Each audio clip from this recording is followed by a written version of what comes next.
शिव को जैसे अपना समझ लेंगे हम आप, तो दूसरों से वो बात अपने आप निकल जाएगी। साहब ने कहा है कि आप बेमन से ही सही दूसरों को बताइए तो सही कि शिव आपके गुरु हैं। दूसरों के भी हो सकते हैं, क्या क्या परिवर्तन आपके जीवन में हुआ है। और धरती का ऐसा कोई आदमी नहीं है जो ये कह दे खड़ा होकर कि मैंने शिव को गुरु बनाया है और मेरी समस्याएं आंशिक रूप से ही सही, थोड़ी ही सही दूर नहीं हुई है। ऐसा कोई भी आदमी नहीं हो सकता है, कोई नहीं, एक भी नहीं हो सकता।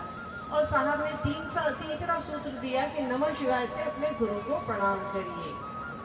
नमः शिवाय शिव का मंत्र है, पंचाक्षर मंत्र है, जिसको प्रणाम करना क्या है 108 बार, और शिव को याद करना ही है ना। 108 बार जब हम आप किसी को प्रणाम पिताजी करते हैं तो उसका कोई दूसरा अर्थ थोड़े निकलता है। उसका एक ही अर्थ है कि हम आप उसको याद कर रहे हैं। तो याद करने का एक तरीका है, वो गुरु है हमारे, परमात्मा है, महेश्वर है, ईश्वर है, उनका एक मंत्र है नमः शिवाय। पंचाक्षर मंत्र है, 5 अक्षरों का मंत्र है ये नमः शिवाय। उससे अपने गुरु को प्रणाम निवेदित करना है और कुछ भी नहीं करना है। साहब ने बस 3 काम दिया है, इस तीनों काम को करते रहना है। शिव शिष्य बनना है, शिव शिष्य बनाना है, दूसरों को प्रेरित करना है। शिव मेरे गुरु है, तुम्हारे भी हो सकते हैं, मानकर देखो ना भैया। अविश्वास नहीं मानो, बिना भरोसे के ही मानो ना। बिना भरोसे के हम आप कहीं चले जाते हैं कि नहीं जाते हैं? बताइए, बिना भरोसे के ही तो शादी होती है। शादी होने के बाद भरोसा बनता है। 100 में से 95 शादियां ऐसी होती हैं जहां हमको और आपको भरोसा नहीं होता। हम आप जानते नहीं है सामने वाले से हमारा आपका संबंध जोड़ा जाता है तो। क्योंकि अब बदल गया है, टेलीफोन की सुविधा और मोबाइल की सुविधा है, फिर भी किसके अंदर क्या है हम आप नहीं जानते हैं। अनजाने में ही हम आप एक दिशा में आगे बढ़ते हैं और ईश्वर की कृपा से, महादेव की कृपा से एक नए आदमी से हमारा आपका संबंध बन जाता है और जीवन भर का संबंध रहता है। अपने पति से या अपनी पत्नी से हमारा आपका जीवन भर का संबंध जुड़ जाता है। हम आप उसको नहीं जानते हैं, बस एक भरोसे पे जीवन शुरू होता है और वो भरोसा पहले से नहीं बना रहता।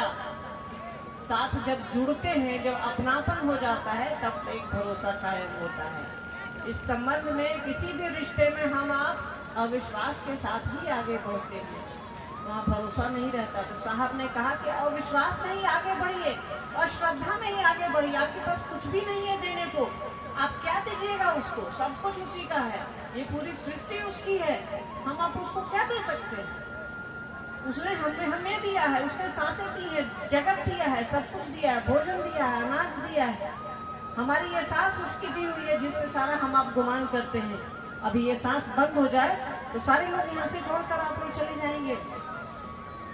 तो सारी चीजें तो इस सांस पर ही निर्भर करती है, जिसको परमात्मा ने दिया है, महादेव ने दिया है। तो बाकी चीजें तो अपने आप छोटी हैं, जिस पर हमारा आपका जीवन टिका है, वो जब उसने दिया है, हवाएं उसने बनाई है, पानी उसने बनाया है, पूरी दुनिया, पूरी सृष्टि उसने बनाई है, तो फिर सोचना क्या है उसको अपना समझने में? उससे ज्ञान ले लेना है। ये सरकार आप मेरे गुरु हैं, सब कुछ आपने दिया है, ज्ञान भी आप ही दीजिए। और हमारे शास्त्र कहते हैं कि ज्ञान भी उन्हीं से निकला है। विश्व गुरु, जगत गुरु, सारी उपाधियां जितनी हैं, सब कुछ हमारे शिव के पास है। जिस तरह की भी उपाधि आप सोच सकते हैं, आपके मन की डिक्शनरी, आपकी लिखी डिक्शनरी, शब्दकोश, जहाँ तक जा सकते हैं, जो भी अच्छी चीजें हैं शिव को दी गई हैं। हाँ, इसमें दो राय नहीं है, समाज ने उन्हें और भी कई नाम दिए हैं जिसके अर्थ अच्छे नहीं है। वो कुछ कारणवश हो सकता है, वो मैलेफिक हो सकता है कि वहाँ किसी को ऊपर करना होगा तो किसी को नीचा करना होगा। उन पछड़ों में हम आप नहीं पड़ेंगे, पर शिव से ऊपर कोई नहीं है। वो महेश्वर है, वो इस दुनिया में उनसे बड़ा कोई नहीं, इस ब्रह्मांड में उनसे बड़ा कोई नहीं। वो सृष्टि करता है, महादेव हैं, देवताओं के भी देव हैं, महादेव हैं। अभी एक गुरुबाई ने बड़ी अच्छी बात कही ना कि शिव को गुरु बनाने का, ये साहब की पंक्ति है, शिव को गुरु बनाने का सौभाग्य देवताओं को भी नहीं हुआ। वो उनके शिष्य के शिष्य थे। बृहस्पति के गुरु शिव हुए, शुक्राचार्य के गुरु शिव हुए। देवताओं को भी ये अधिकार नहीं था और ये सम्मान और सौभाग्य नहीं मिला कि वो शिव को गुरु बना सके। उन्होंने बड़ी अच्छी बात कही कि राक्षसों को भी उनके पास क्या नहीं था। वो देखते थे कहीं आग लग जाती थी, देखते थे कहीं गड्ढा आ जाता था, देखते थे कहीं भूकंप आ जाता था। उनसे ज्यादा ताकतवर, उनसे ज्यादा आसुरी शक्तियां किसके पास है? फिर भी वो डायरेक्ट शिव को अपना गुरु नहीं बना पाए। शुक्राचार्य के गुरु शिव हुए और शुक्राचार्य दानवों के गुरु हुए। सोचिए कितना सौभाग्य की बात है। और साहब ने ये मिट्टी की तरह उठाकर हमको और आपको दे दिया। वो शिव को अपना गुरु बनाओ, जो देवताओं के नसीब में नहीं है, हमारे आपके नसीब में उन्होंने डाल दिया। बहुत सौभाग्य की बात है कि हमारे आपके जीवन में साहब और दीदी आए हैं और हमको और आपको शिव गुरु की शिष्यता ऐसे ही मिट्टी की तरह उठाकर उन्होंने दे दिया कि जिसको शिव का शिष्य बनना है वो बन सकता है। किसी भी जाति, किसी भी धर्म, किसी भी पंथ का वो हो, शिव का शिष्य बन सकता है, शिव को अपना गुरु बना सकता है। इससे अच्छी बात दुनिया में कुछ भी नहीं है, कुछ भी नहीं है। ये बताने की आवश्यकता नहीं है, समझने की आवश्यकता है। कोई भी संबंध बताया नहीं जाता है, उसको जताया जाता है। जताना समझते हैं ना, दिखाया जाता है। वो भाव के स्तर पे दिखता है। वो बोल करके नहीं कहा जा सकता कि तुम मेरे भाई हो, तुम मेरी बहन हो। वो तो अक्षर है। आपका और हमारा आचरण बताता है, आपका और हमारा भाव बताता है।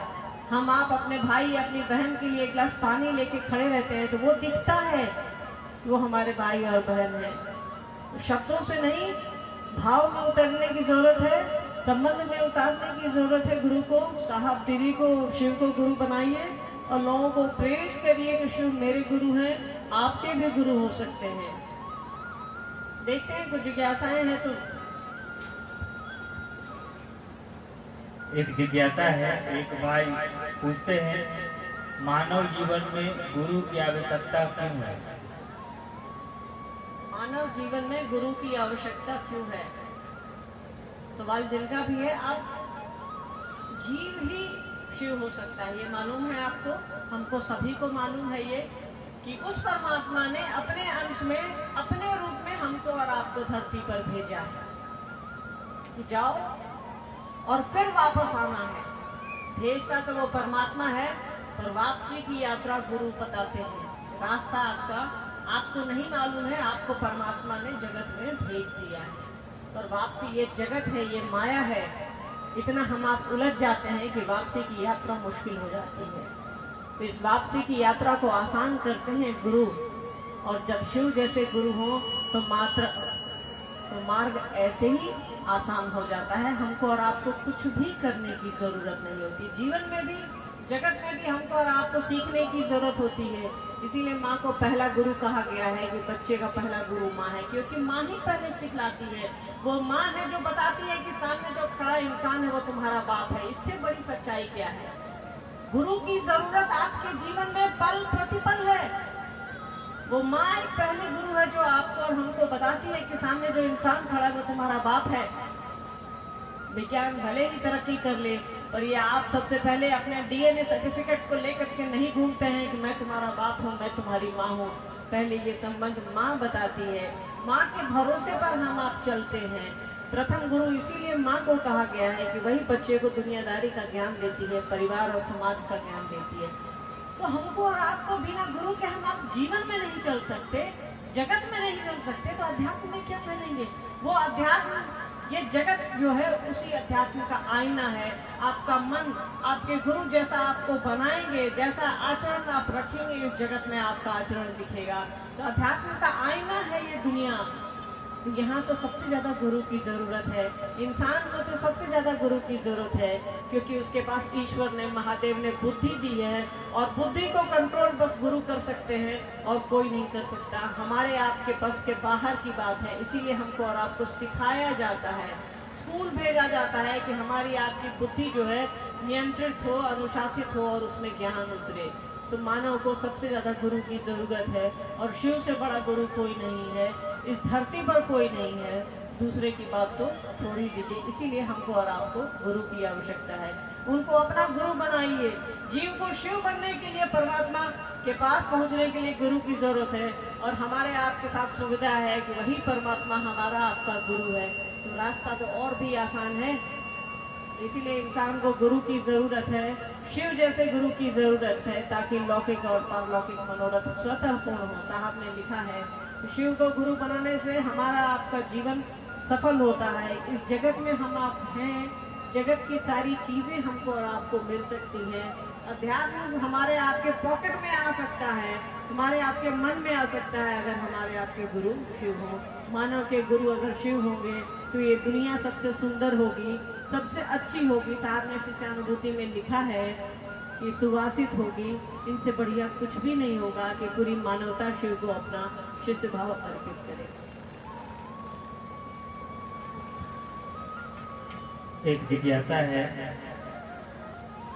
मैं घर की एक साधारण महिला हूँ, कहीं आ नहीं पाती, कहीं जा नहीं पाती, समय का अभाव है। क्या मेरे गुरु शिव हो सकते हैं? थोड़ा मार्गदर्शन करें। शिव का शिष्य होने के लिए न कहीं जाने की जरूरत है, न कहीं आने की जरूरत है, बस आपके मन की जरूरत है। किसी को अपना कहने के लिए आपको किसी चीज की जरूरत पड़ती है क्या? किसी को अपना बनाने के लिए बस आपके मन की जरूरत पड़ती है कि ये मेरा है। शिव को गुरु बनाने के लिए कहीं जाने की आवश्यकता नहीं है। शिव को तब तो वो आदमी गुरु नहीं बना सकता जिसके पैर नहीं है। महादेव ने कई लोगों को विकलांग दिव्यांग बनाया है, तब तो वो शिव के शिष्य नहीं होंगे। शिव का शिष्य जगत का हर एक आदमी हो सकता है, कोई भी हो सकता है, चाहे वो घर से बाहर निकलता है या नहीं निकलता है। कोई घर में है, कोई बाहर है, कोई दुकान में है, कोई जेल में है, कोई कहीं है। उसके इस ब्रह्मांड में, उसकी सृष्टि में कोई कहीं भी है, उसका शिष्य हो सकता है। आप नहीं निकलती हैं, आपका मन तो निकलता होगा ना, आपकी सोच तो बाहर आती होगी ना। ऐसा तो आज के दौर में कोई ये कह नहीं सकता है कि मेरे पास मोबाइल नहीं है। आपके पास मोबाइल है, आप दूसरों से बात करती हैं, शिव की चर्चा करें, महादेव के बारे में बताएं कि वो मेरे गुरु हैं, आपके भी हो सकते हैं। चलिए मोबाइल को भी हटा दीजिए, आप शादी ब्याह छठी हर जगह एक दूसरे के यहाँ हम आप मिलते रहते हैं, पड़ोसी के यहाँ, कभी रिश्तेदार के यहाँ। ऐसा कोई भी आदमी जगत में नहीं है जिसके रिश्तेदार ना हो, पड़ोसी ना हो। कोई जेल में भी है तो उसका पड़ोसी होता है, कोई बीमार भी है, महादेव न करे अस्पताल में भी है तो भी बगल वाला बेड उसका पड़ोसी हुआ। वहां भी आप शिव की चर्चा कर सकती हैं।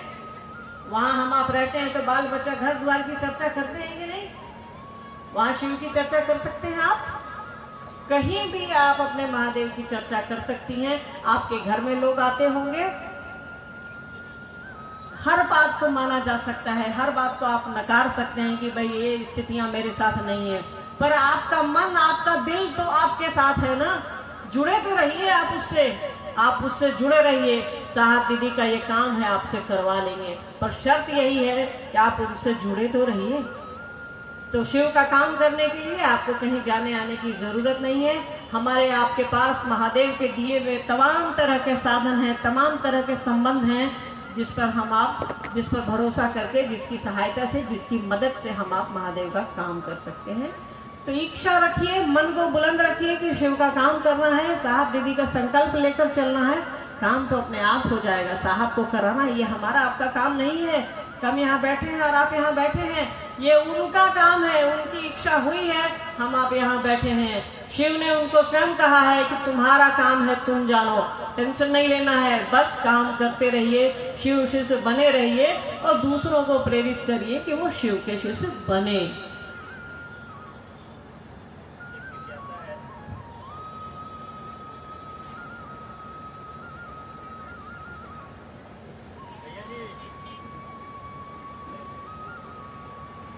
हेलो हेलो हेलो हेलो कहता है आप और बाकी गुरु भाई यहाँ से कह रहे हैं कि मात्र 3 सूत्र करना आवश्यक है, पर यहाँ कुछ स्थानीय गुरु भाई गुरु बहन शिव चर्चा में ढोलक की पूजा कराते हैं, भजन कराते हैं, प्रसाद चढ़ाते हैं, अगरबत्ती दिखाते हैं। ये कहाँ तक सही है?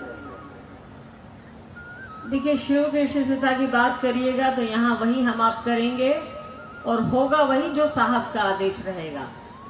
साहब ने बस 3 सूत्र दिया है, इसके माध्यम से हम आप शिव की ओर चल सकते हैं। ले जाना साहब का काम है, हमारा आपका मन उस ओर चले। इसीलिए साहब ने 3 सूत्र दिया, क्योंकि ये जगत है, यहाँ चीजें जगत की ओर खींचती हैं, तो 3 सूत्रों के माध्यम से आंशिक रूप से ही सही हम आप उस दिशा में चलते हैं। और साहब हैं यहाँ हमको और आपको ले जाने के लिए, उन्होंने कहा है आओ चले शिव की ओर, तो उनकी ओर चलने के लिए।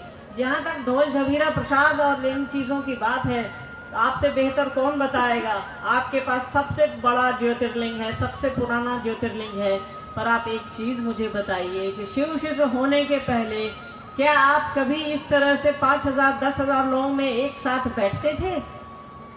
1000 तरह के धर्म हैं, 1000 तरह की जातियां हैं हमारे देश में, 500 पंथ हैं हमारे देश में, अलग अलग लोग हैं, अलग अलग भाषाएं हैं। आपको गुजराती आती है, मुझे गुजराती नहीं आती है, पर बड़े प्रेम से हम आप हिंदी सुन रहे हैं और कोई गुजराती में चर्चा कर रहा है तो हम आप गुजराती सुन रहे हैं। तो इसकी जरूरत नहीं है। हजारों हजार साल से तो हम आप करते ही आए हैं। कभी शिवलिंग पर जल डाल रहे हैं, कभी मंदिरों में अगरबत्ती दिखा रहे हैं, कभी अपने घर में अगरबत्ती दिखा रहे हैं और संध्या कर रहे हैं। क्या हमारा और आपका मन कभी कहा है कि सामने से जो गुजर रहा है, सामने से जो कचरा उठा करके ले जा रहा है हमारे आपके शहर से, उसको जरा हम पानी पिला दें? ईमानदारी से कभी सोचिएगा, शिव शिष्य बनने के पहले ऐसा हम लोगों ने नहीं किया है। जो किया होगा वो धन्य है, प्रणाम है उनको, पर शिव शिष्य बनने के बाद ही हमारी आपकी ऐसी मानसिकता बदली है कि सामने जो कचरा उठा रहा है, सामने जो ये भैया टेंट लगाए होंगे उसको कल आप लोगों ने पानी पिलाया होगा। आज से पहले, शिव शिष्यता से पहले ऐसा नहीं हुआ है। तो जो साहब कह रहे हैं वो करिए, अगरबत्ती दिखा करके, ढोल पूज करके, ये कोई भी काम करके अगर आप जा सकते हैं तो चले जाइए उसकी ओर। हाँ, आप जगत में जा सकते हैं, कुछ पैसे मिल सकते हैं, वो एक अलग बात है, पर उधर चलने के लिए तो आपको साहब की बात माननी पड़ेगी। साहब हरिनारायण जी ने जो कहा है वो करना पड़ेगा। उन्होंने कहा है कि इन चीजों से, देखिए उनके कहने के अर्थ को समझिए। उन्होंने, उनकी क्या दुश्मनी आपसे है कि आप प्रसाद न चाहें, अगरबत्ती न दिखाएं, ये बताइए।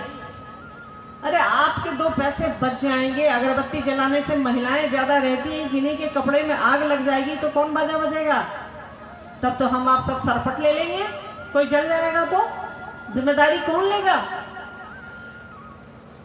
तो थोड़ा अनुशासित होने की जरूरत हमको और आपको है। जीवन में हम लोग, दिवाली आ रही है, दिवाली में जब दिया जलाते हैं तो देखते हैं पर्दा तो नहीं सटा हुआ है घर का। काहे देखते हैं? क्योंकि वो जल नहीं जाए। अरे भैया, आप पर्दे की चिंता कर रहे हैं, कोई इंसान भी तो जल सकता है अगरबत्ती से। हम आप प्रसाद की चिंता करते हैं। हमारे आपके पास अगर पैसे हैं, 2 रुपए का प्रसाद चढ़ा ले, जिसके पास पैसे नहीं वो तब तो शिव का शिष्य नहीं हो सकता है। आज तक तो यही होता आया है कि जिसके पास जो है, जिसका जितना बड़ा पैसा, जिसका जितना बड़ा घर, उसका उतना ही बड़ा देवता। तब तो हमारे आपके पास कोई देवता ही नहीं होनी चाहिए। इस धरती पर तो सबसे गरीब महिलाएं हैं, चाहे वो किसी घर की हो। इस धरती पर सबसे गरीब है। अपने देश की बात कीजिए तो वो पिछड़े हैं। अभी भी कई ऐसे मंदिर हैं जहाँ प्रवेश नहीं है महिलाओं का, गरीब लोगों का। आप किस ईश्वर की बात कर रहे हैं जो हमको और आपको बांट देता है? किस अगरबत्ती की बात कर रहे हैं? किस पूजा बतासा और मिठाई की बात कर रहे हैं? बात करिए महादेव के गुरु की, बात करिए साहब दीदी की, जो हमको और आपको इतनी बुद्धि दे रहे हैं कि हम आप एक साथ बैठे हैं, एक साथ चल रहे हैं। गर्मी में भी गर्मी नहीं लगती, बरसात में भी भीगते नहीं, जाड़े में भी ठंड नहीं लगती। ये किसने दिया? ये किसके आशीर्वाद से हम आप कर रहे हैं? तो हमको और आपको कोशिश करनी चाहिए कि जैसा साहब भैया कहते हैं, साहब भैया यानी साहब हरिंद्रानंद जी और दीदी माँ मतलब दीदी नीलामानंद जी, कोई तीसरा नहीं, चाहे लवली हो कि फलना हो कि ढिमका हो। साहब की बात समझिए, दीदी माँ की बात समझिए और इस ओर चलिए। गुरु कार्य में मानसिक बाधाएं क्यों आती हैं? कृपया मार्गदर्शन करें। गुरु कार्य में मानसिक बाधाएं क्यों आती हैं? सवाल बहुत अच्छा है। हम लोगों को तो हर तरह की बाधा आ जाती है यार। कम से कम आपके साथ मानसिक है, ये तो अच्छी, ये गुरु की दया है। नहीं तो जगत में तो तमाम तरह की परेशानियां हैं जिसमें हम आप रुके हैं। आपकी स्थिति अच्छी है कि मानसिक बाधा आती है। अपने मन को मजबूत बनाइए। बच्चों से प्रेम करने में, बच्चों को अपना समझने में, पत्नी को अपना समझने में, पति को अपना समझने में, माँ बाप को अपना समझने में कोई बाधा आती है क्या? तो सबसे आसान महादेव, महादेव के काम करने में बाधा आ जाती है। मन को बुलंद रखिए, संबंध मजबूत बनाइए। जब संबंध मजबूत रहेगा तो परेशानी नहीं घुसेगी। दो चीजों को आपस में चिपका देते हैं तो पानी घुसता है क्या? तो मन को मजबूत बनाइए, शिव के साथ चिपकाइए, कोई परेशानी कोई बाधा नहीं घुसेगी। जिज्ञासा है, क्या कंगन पहनने से गुरु कार्य में सहायता होगी? मार्गदर्शन करने की कृपा करें। देखिए, कंगन पहनने को साहब ने कभी भी मैंडेटरी नहीं बनाया, पर हाँ ये हमेशा साहब का कहना था कि आप कंगन पहनते हैं तो सामने कोई अनजान आदमी आता है तो आपसे पूछ देता है कि क्या पहने हैं भाई जी, क्या पहनी है मैडम, ये क्या पहनी है दीदी, तो हमको और आपको महादेव की बात बताने का एक मौका मिल जाता है। तो हम आप शिव के शिष्य हैं। देखिए, उस गुरु को, उस विश्व गुरु को, जगत गुरु को हमारी और आपकी आवश्यकता नहीं है। ये हमारी जरूरत है कि हम दूसरों को बनाएं, दूसरों को समझाएं, दूसरों को बताएं कि शिव मेरे गुरु हैं, आपके हो सकते हैं। सिनेमा का गाना जितना हम आप सुनते हैं, आजकल चल रहा है ना गदर का गीत, तो जितनी बार सुनते हैं याद हो रहा है, अच्छा लगता है हमारे आपके कान को। तो वैसे ही जितनी बार लोगों से आप शिव की बात करिएगा, आपके मन को अच्छा लगेगा। पहले आपके कान को अच्छा लगेगा, फिर आपका संबंध प्रगाढ़ होगा तो आपके मन को अच्छा लगने लगेगा। सारा खेला तो अच्छा लगने का ही है, ठीक है। तो आप अपने मन को मजबूत बनाइए और गुरु की ओर ले चलिए। साहब दीदी से इसके लिए आशीर्वाद की याचना करिए कि सरकार हमारा मन मजबूत हो, कि कोई मानसिक और कोई जागतिक परेशानी नहीं आए।